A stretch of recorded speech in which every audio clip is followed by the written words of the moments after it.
70s, and 80s, or had addiction in their 20s and 30s, were in some form of recovery, stopped going to meetings, stopped doing all that, and then were prescribed something from their doctor, and they just can't get off whatever it is, and it's all the things that we listed: Xanax, opiates, whatever. It seems to really not know an age boundary. Yes? You had mentioned that Ultram was originally for short-term pain management. If it is used for chronic pain management, does your body build up a resistance against it and it doesn't do what it did at the beginning? Yes. Opiates have, there are certain medications, and mostly they're the addictive ones, are just kind of coincidental.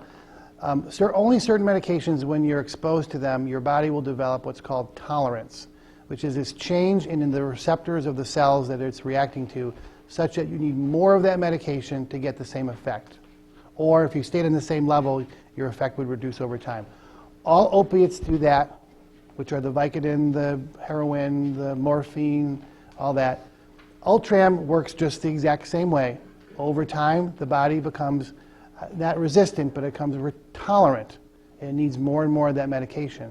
And since Ultram can, at a certain level, lead to seizures, it's particularly problematic when you're trying to treat chronic pain, because the chronic pain, by nature of that term, is not going away. It's going to be there for a while. So this person will be in pain. Eventually, their medication is going to wear out. You're going to give them more if you're a doctor, and you're going to get up to that seizure threshold at some point.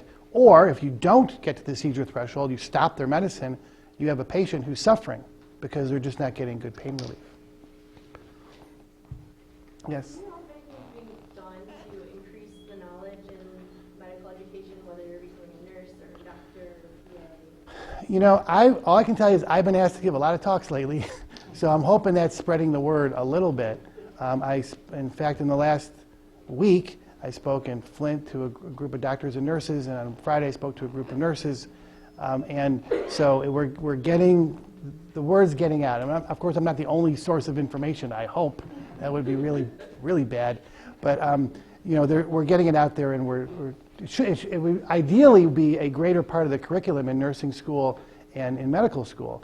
In my medical school, I can remember actually the 45 minutes we had on addiction medicine. Actually, maybe it was a little bit more. 45 minutes were when a guy came in who was a physician who got in trouble for using and was telling us his story.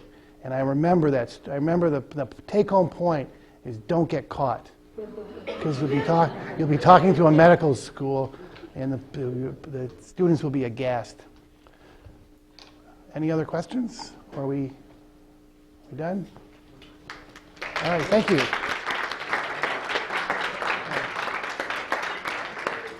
There's my contact information.